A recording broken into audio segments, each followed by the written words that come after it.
5 నిమిషాలు తక్కువ 5 నా సమయం. కాబట్టి ఈ సమయంలో నేను క్లుప్తంగా మీకు 4 మాటలు చెప్పి ముగిస్తాను. దేవునికి స్తోత్రం, దేవునికి స్తోత్రం. మత్తయి రాసిన సువార్త 7వ అధ్యాయము 21వ వచనము.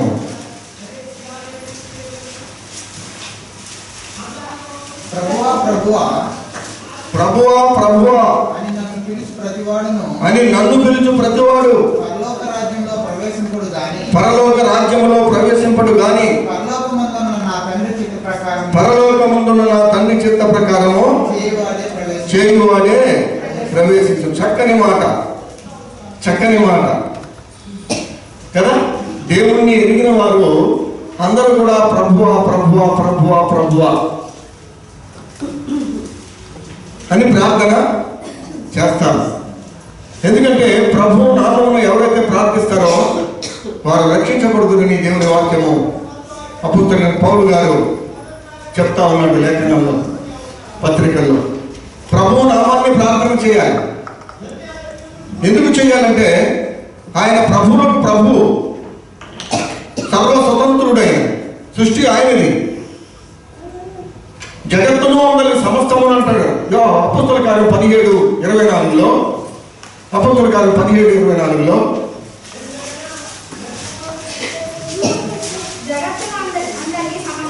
జగత్తును అందరి సమస్తమును నిర్మించిన దేవుడు తానే ఆకాశమునకును, ఆకాశమునకు భూమికి ప్రభు అంట. చూసారండి, ఆకాశానికి భూమికి ఆయనే ప్రభు. కారణం ఏంటి? యెషయా గ్రంథం 1:2లో చెప్పుకుంటున్నాడు. వీళ్ళు వింటలేదు, మనం వింటలేదు. పక్షులు ఉంటున్నాయి, మృగాలు ఉంటున్నాయి, జంతువులు ఉంటున్నాయి ఏదైనా చెప్తే మాట. కానీ మనుషుడు ఏమంటే ఎట్లా? ఎందుకంటే ఆది నుండి బొత్తుగా చెడిపోయినట్టు మానవుడు. చెడిపోయిన వారిని బాగు చేయడానికి ప్రభు అయిన యేసుక్రీస్తు ఈ లోకానికి వచ్చాడు. ఆ వచ్చినటువంటి యేసు ప్రభుకి మనం ప్రార్థన చేస్తాం, ప్రభువా ప్రభువా అని ప్రారంభిస్తాం. ఈ ప్రభువుని ప్రభువా ప్రభు అంటే సరిపోదు, కానీ ఆ ప్రభు చిత్తాన్ని మనం నెరవేర్చాలట. ఏమంటే ప్రభు చిత్తం ఏమిటి? ప్రభు చిత్తం ఏమిటంటే ప్రభువును తెలుసుకున్న మనము ప్రభు కోసం బ్రతకడం నేర్చుకోవాలి. నాకు సర్వస్వము ప్రభువే, ప్రభు ఏం చెప్తే నేను అది చేస్తానని ఒక నిర్ణయానికి మనం రావాలి. యేసు ఎరిగిన వారు, మారుమనసు పొంది పాపక్షమాపణ పొందిన వారు, బాప్తిసం పొందిన వారు, పరిశుద్ధాత్మని వరము దేవుడు ఇస్తాడు అని బాప్తిసం పొందిన వెంటనే. అది పొందిన వారు ప్రభు కోసమే జీవించాలి. అందుకే పౌలు అంటాడు, నేను బ్రతికితే క్రీస్తు, సావైతే నాకు లాభం ఉంటున్నాను. కానీ ప్రార్థన చేస్తామని ప్రభు చిత్తాన్ని మనం నెరవేర్చలేకపోతున్నాం. అందుకని ఆకాశమునకు భూమికి ప్రభు అంటాయి. ఆకాశానికి ఆయనే ప్రభు, భూమికి ఎందుకు? భూమి కలుగునుగాక అన్నాడా? ఆకాశంలో మహాకాశంలో కలుగునుగాక అన్నాడు. సముద్రము సెలయేరు కలుగునుగాక అన్నాడు. తన మాట, మహత్తు గల మాట ద్వారా ఆయన సమస్తాన్ని కలిగించిన దేవుడు ప్రభు. అందుకని అక్కడ మాట రాయబడింది అపోస్తలుల కార్యం 17:24లో. చదవమా. జగత్తును అందరి సమస్తమును నిర్మించిన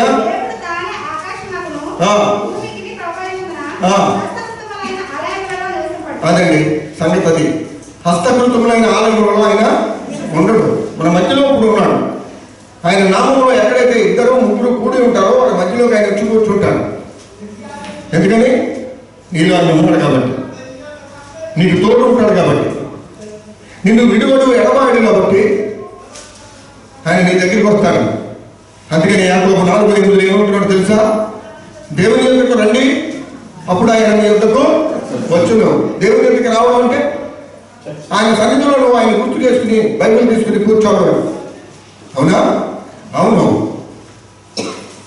ప్రభువా ప్రభు అంటే సరిపోదు, పరలోకంలో తండ్రి చిత్తాన్ని నెరవేర్చాలి. అందుకని ఆకాశమునకు భూమికి నీ ప్రభు ఏముందంటే, ఈ మానవులు వినకపోతే దేవుడు యెషయా గ్రంథం 1:2లో చెప్పుకుంటున్నాడు. అక్కడ వీళ్ళు నా మాట వినట్లేదని. చదవండి. యెషయా 1:2 2వ వచనం. దేవుడు మాట్లాడుతున్నాడు. ఆకాశం ఆలకించుము, భూమి చెవియొగ్గుము. నేను నా పిల్లలను పెంచి గొప్పవారు, చూడండి, నా పిల్లలను పెంచి గొప్పవారిగా చేస్తున్నాడట.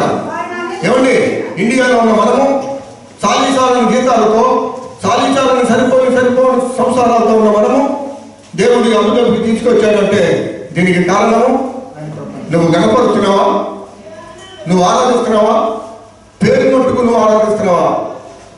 మార్కు 7:6 రాసినట్టుగా చూడండి, మార్కు 7వ అధ్యాయము 6వ వచనము.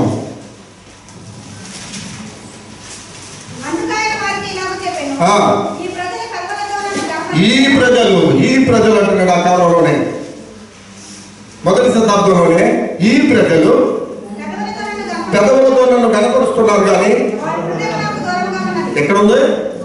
వారి హృదయం నాకు దూరముగా అన్నాడా? అబద్ధం చెప్తున్నాడా?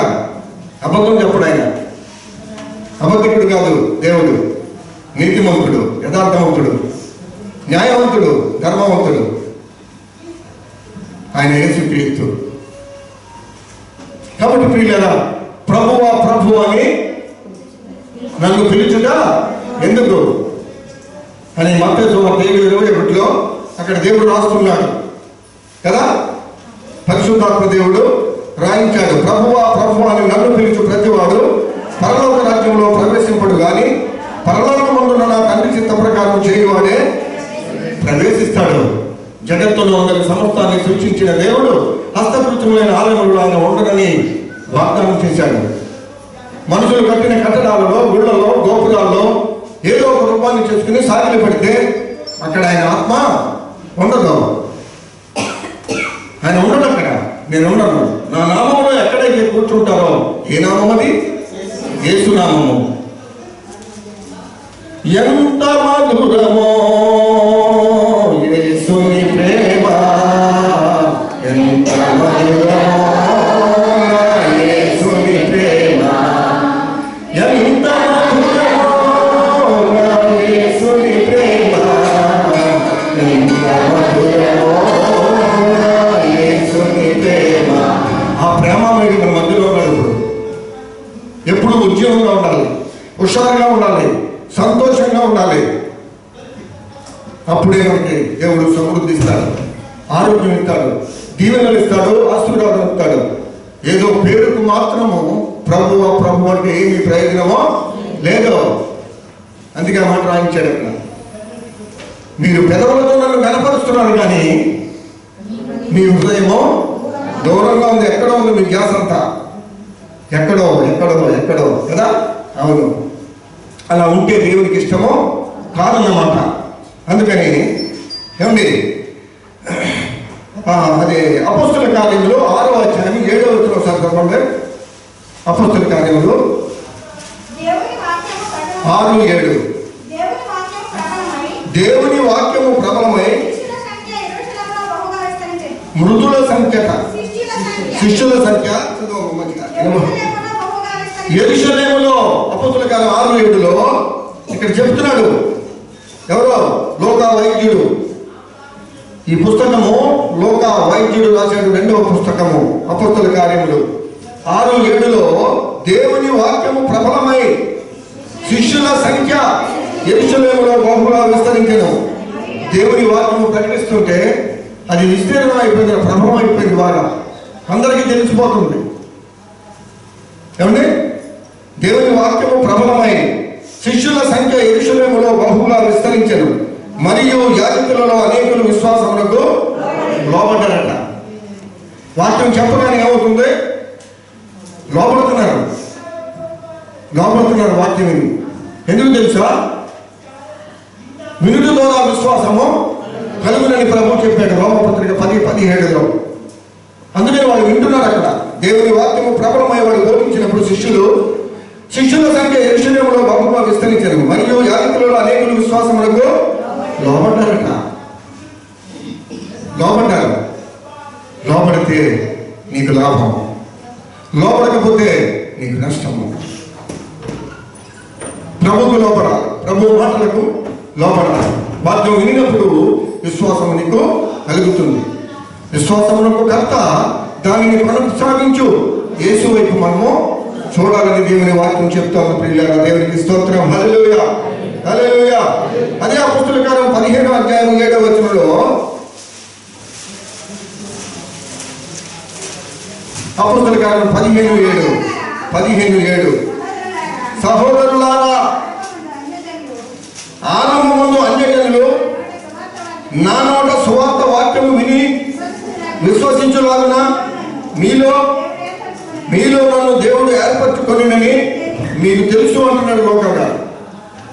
చూసారండి, సహోదరులారా, ఆరంభంలో అంటే ప్రారంభంలో అన్యజనులు వాక్యం విని, ఎవరు చెప్తే లోకంగా చెప్పినప్పుడు, శిష్యులు చెప్పినప్పుడు, సువార్త వాక్యము విని విశ్వసించులాగా మీలో నన్ను దేవుడు ఏర్పరచుకొనినని మీకు తెలుసు అంటున్నాడు. దేవుడు ఏర్పాటు చేసుకున్నాడు లోకంగా. శిష్యులు 12 మందిని ప్రభు ఏర్పాటు చేసుకున్నాడు. ఏర్పాటు చేసుకునే వాళ్ళకి ట్రైనింగ్ ఇచ్చాడు. ట్రైనింగ్ ఇచ్చినప్పుడు పేతురు గారు అక్కడ ప్రసంగం చేసినప్పుడు మొట్టమొదట చేపలు పట్టుకునే జాలని పేతురు, విద్య లేని పామరుడు. ఆ యొక్క పేతురు ప్రసంగించినప్పుడు 3000 మంది రక్షణ పొందారు. అది ఎలా రక్షణ పొందారంటే, ఏదో దేవుడు అద్భుతం చేశాడని, ఆశ్చర్యకార్యాలు చేశాడని, ఏదో గొప్ప కార్యాలు చేశాడని వాళ్ళు విశ్వాసం ఉంచలేదు. కానీ ఆ వాక్యం వినినప్పుడు వాళ్ళ హృదయంలో వచ్చుకొని, అయ్యలారా మేమేమి చేయాలని పేతురును కడమ అపోస్తలును అడిగినప్పుడు వారు ఏం చెప్పారు? మీరు మారు మనసు పొంది పాప క్షమాపణ నిమిత్తము ప్రతి వాడు యేసుక్రీస్తు నామములో బాప్తిస్మము పొందమని చెప్తా ఉన్నాడు. అపోస్తలుల కార్యం 2:38. అప్పుడు వారు బాప్తిస్మం పొందారు. పొందినప్పుడు ఆ 3000 మందిని కూడా దేవుడు ఏం చేశాడు? ఆయన రాజ్యములో చేర్చుకున్నాడు. ప్రభు యొక్క రాజ్యము, క్రీస్తు రాజ్యము అప్పుడు భూమి మీద స్థాపించబడినది. అంతకుముందు లేదు. అది మొట్టమొదటి 3000 మందితో ప్రభు యొక్క రాజ్యాన్ని భూమి మీద స్థాపించారు. ఆ రాజ్యములో అప్పటి నుంచి క్రీస్తు శకము 1వ శతాబ్దంలో నుంచి ఇప్పుడు దాకా కూడా చేర్చబడతా ఉన్నారు. ఎవరైతే నమ్మి బాప్తిసం పొందుతారో వాళ్ళందరూ కూడా ఆయన రాజ్యంలో చేర్చబడతా ఉన్నారు. ఈ రాజ్యాన్ని ప్రభు వచ్చి, ప్రభువు నమ్మిన వారందరినీ ఆయన ఏం చేస్తాడు? ఆయనతో కూడా తీసుకెళ్తాడు. మొదట మృతులైన వారిని లేపుతాడట. తర్వాత మనందరినీ కూడా, సజీవులు కూడా మనందరం కూడా ఏకంగా కలిసి ఆకాశ మండలాల మీద కొనిపోయి తండ్రికి అప్పచెప్తానని కొరింథీ పత్రికలో ఉన్నాయి. తండ్రికి అప్పచెప్తాడు ఈ రాజ్యాన్ని. అప్పుడు అంతము వచ్చునో ఎప్పుడు అవుతుంది? అప్పుడు అవుతుంది. అది ఎప్పుడయ్యా అని శిష్యులు అడిగారు. ఆయన వెళ్ళిపోయే ముందు తండ్రి చిత్తాన్ని సంపూర్ణంగా నెరవేర్చాను. నా సమయం అయిపోయింది, నేను తండ్రి దగ్గరికి వెళ్ళే గడియ వచ్చింది, నేను వెళ్తానన్నప్పుడు శిష్యులు చాలా విచారించారు, బాధపడ్డారు. బాధపడి, అయ్యా మమ్మల్ని అనాథలుగా విడిచిపెట్టి వెళ్ళిపోతావా? మా గతేమిటి అని చాలా బాధపడినట్టుగా వాక్యంలో ఉంది. అప్పుడు ప్రభు అన్నాడు, మిమ్మల్ని అనాథలుగా విడిచిపెట్టను. పరిశుద్ధాత్మదేవుడు ఆదరణకర్త నేను పంపిస్తాను. నేను వెళ్ళకపోతే ఆయన రాడు. నేను వెళ్ళకపోతే ఆయన రాడు. ఏంటి వెళ్ళాలా? తప్పకుండా వెళ్ళాలి. వెళ్ళకపోతే ఎలాగా? యోహాను సువార్త 14:1-5 రాశాడు అన్నమాట. మీ హృదయంలో కలవర పడనీయుడి, దేవుని యందు విశ్వాసం ఉంచుచున్నారు, నా యందు కూడా విశ్వాసం ఉంచండి. నా తండ్రి అంటే అనేక నివాసములు కలవు, లేని మీతో చెప్పుదును. మీకు స్థలము సిద్ధపరచుటకు వెళుతున్నాను. నేనుండు స్థలంలో మీరు నుండులాగా మరలా వచ్చి మిమ్మల్ని తీసుకెళ్తాను అని చెప్పాడు. అప్పుడు స్థిమితంగా అయిపోయింది, హ్యాపీ అయ్యారు. కాబట్టి ఆయన వచ్చి మనం తీసుకెళ్తానప్పుడు మనం ఎంత జాగ్రత్తగా ఉండాలి? మన హృదయాన్ని ఎక్కడో పెట్టి ప్రభువా ప్రభు అని ఏదో మొక్కుబడి ప్రార్థన చేసుకునేదేమో, ఆఫీస్కి వెళ్ళేటప్పుడు, డ్యూటీకి వెళ్ళేటప్పుడు, పనికి వెళ్ళేటప్పుడు, మనకు కష్టం వచ్చినప్పుడు, మనకు బాధ వచ్చినప్పుడు, మనకి సమస్యలు వచ్చినప్పుడు, మనకు రోగం వచ్చినప్పుడు ప్రభువా ప్రభు అంటే నీ ప్రార్థన వినడు. వింటాడా? వింటట. యెషయా గ్రంథము 1వ అధ్యాయము, యెషయా గ్రంథము 1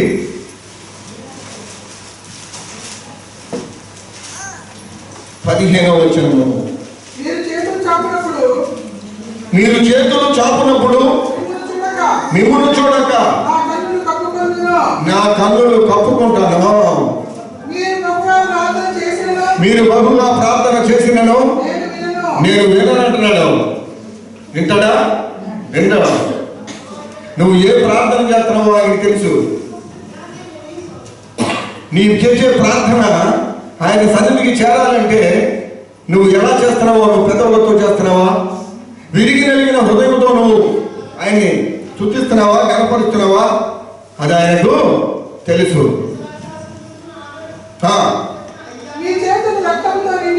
మీ చేతులు రక్తముతో నిండి ఉన్నవి, మిమ్మల్ని కడుపుకొనుడి, శుద్ధి చేసుకొనుడి, మీ దుష్క్రియలు నాకు కనపడకుండా వాటిని తొలగించుకోండి. కీడు చేయటం మానేయండి, మేలు చేయడం నేర్చుకోండి. న్యాయము జాగ్రత్తగా విచారించుడి, హింసించబడి వారిని విడిపించుడి, తండ్రి లేని వాడికి న్యాయం తీర్చుడి, విధానాల పక్షముగా వాదించుడి. చాలు. దేవుడు ఈ మాట, దేవుడు చెప్తున్నాడు ఈ మాట. మనము చెప్తే నమ్మొద్దు, ఎవరు చెప్పినా నమ్మొద్దు. లేఖనాల్లో ఉన్నది మనము నమ్మాలి. నమ్ముట నియమమైతే నమ్ము వారికి సమస్తము సాధ్యమని దేవుని వాక్యం చెప్తుంది ప్రియులారా. అలాగే యెషయా గ్రంథము 29:13 కూడా ఒక మాట రాయబడి ఉంది. యెషయా గ్రంథము 29:13 ప్రభు సెలవిస్తున్నాడు. ప్రభు చెప్పే మాట 29:13 చదవమ్మా. ప్రభువు ఇలాగ చెబుతున్నాడు, ఈ ప్రజలు నోటి మాటతో నా యొద్దకు వచ్చుచున్నారు, పెదవులతో నన్ను కనపరుచుచున్నారు, కానీ తమ హృదయమును నాకు దూరం చేసుకొని ఉన్నారు. వారు నా ఎడల చూపు భయభక్తులు మానవుల విధులను బట్టి నేర్చుకుంటున్నారట. దేవుని నామాన్ని బట్టి నేర్చుకోవాలి, మానవుల పద్ధతులను బట్టి కాదు. దేవుడు ఏం చెప్పాడో దాని ప్రకారం ఉండవాలి. అందుకని లోకాసు వార్త 6:46 అంటున్నాడు. లోకాసు వార్త 6:46